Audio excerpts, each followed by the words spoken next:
கனவு நாயகனின் கனவு நிஜமாகிறது.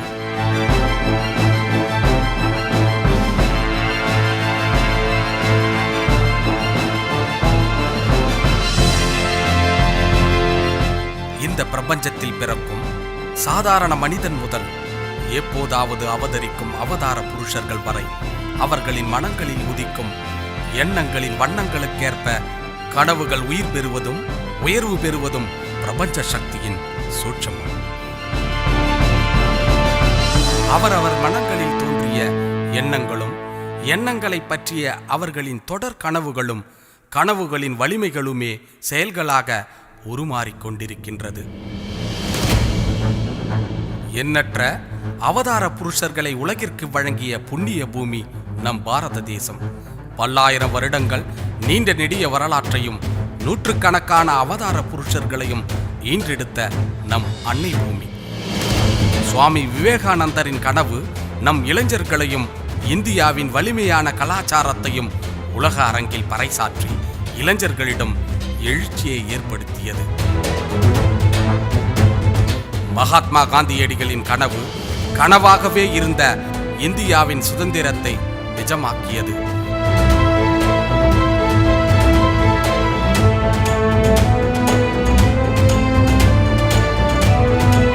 இவர் வாழ்ந்த காலத்தில் நானும் வாழ்ந்தேன் என்ற ஒற்றை பெருமை மட்டுமே போதும் என்று கொண்டாடி மகிழும் பல கோடி இளைஞர்களின் கனவு நாயகன் இவரின் கனவான வல்லரசு இந்தியா 2020 என்ற தொலைநோக்கு பார்வையை உச்சரிக்காத இந்திய மாணவர்களே இல்லை என்று கூறும் வகையில் வருங்கால சந்ததிகளின் ஆணிவேருக்கு உரம் ஏற்றியவர்.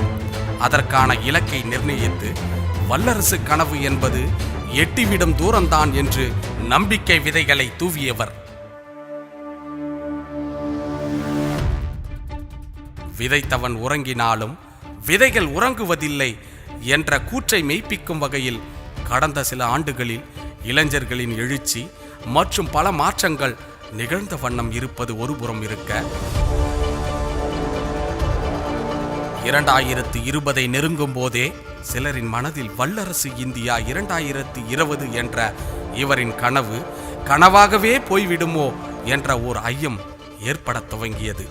2020 மார்ச் கடைசி வரை நீடித்த இந்நிலையில் திடீர் மாற்றம் ஏற்பட்டு சிறிது சிறிதாக கனவு உருபெறத் தொடங்கியது. அவதார புருஷர்களின் நல்ல எண்ணங்களும் கனவுகளும் என்றுமே அழியாது என்பதை நிரூபிக்கும் வகையில் திடீர் திருப்பமாக கொரோனா எனும் ஆட்கொள்ளி வைரஸை கண்டு உலகமே விழி பிதுங்கி நின்று கொண்டிருந்த நிலையில் சூழல் மாறத் துவங்கியது. நான் தான் வல்லரசு என்று மார்த்தட்டிக் கொள்ளும் நாடு உட்பட பல வளர்ந்த நாடுகள் மருந்திற்காக இந்தியாவிடம் கையேந்தி நிற்கும் நிலைக்கு தள்ளப்பட்டன. அது மட்டுமல்லாமல் இன்று வரை 100க்கு மேற்பட்ட நாடுகளுக்கு இந்தியா தனது மருத்துவ கரம் நீட்டி உதவி செய்து வருகிறது. இவர் தூவிவிட்ட விதை முளைவிட்டு வேகமாக வளர துவங்கிவிட்டது. இந்நிகழ்வு மிக தெளிவாக ஒன்றை நமக்கு நினைவூட்டுகிறது. கடினமான காலங்களில் சிற்றரசர்கள் பேரரசர்களை நாடிச் சென்று உதவி பெறுவதும் பேரரசுகள் அவர்களை அரவணைத்து உதவி செய்வதென்பது நம் பாரத தேசத்திற்கே உரிய உயர்ந்த பண்புகள். அத்தகைய உயரிய பண்புகளுடன் கூடிய நல்லரசே இந்த அவதார புருஷரின் வல்லரசு கனவு. யாதும் ஊரே யாவரும் கேளீர்.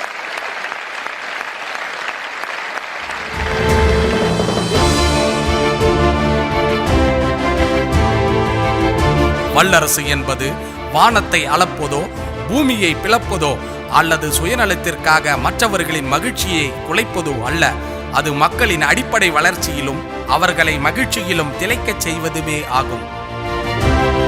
நீ என்ன நினைக்கிறாயோ அதுவாகவே மாறுகிறாய். தட்டுங்கள் திறக்கப்படும். எண்ணம் போல வாழ்க்கை. இது போன்ற கனவுகளின் சூட்சம கோட்பாட்டை நாம் பின்பற்றும் ஒவ்வொரு மதங்களும் வெவ்வேறு வகையில் நமக்கு போதிக்கின்றன. இதை வெகு எளிமையாக கனவு காணுங்கள் நிஜப்படும் என்று பாமர மக்களும் புரிந்து கொள்ளும் வகையில் கொண்டு சேர்த்தவர். காந்தியடிகளுக்கு பிறகு உலக மக்களால் அதிகம் நேசிக்கப்படும் ஒப்பற்ற தலைவர், குடிமக்களின் குடியரசுத் தலைவர் டாக்டர் APJ அப்துல் கலாம் அவர்கள் கண்ட கனவு நம் கண்முன்னே தெரிய ஆரம்பித்திருக்கின்றது.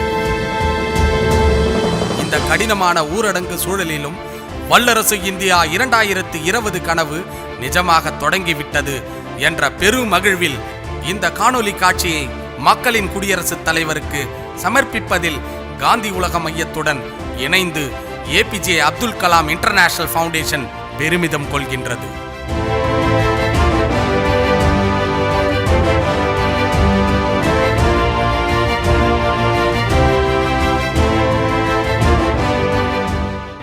I congratulate Gandhi World Foundation for this unique venture. Gandhi world ஃபவுண்டேஷனின் ஓர் எளிய முயற்சி. வி சேஞ்ச், மக்களின் மகிழ்ச்சிக்கும் மாற்றத்திற்கும்.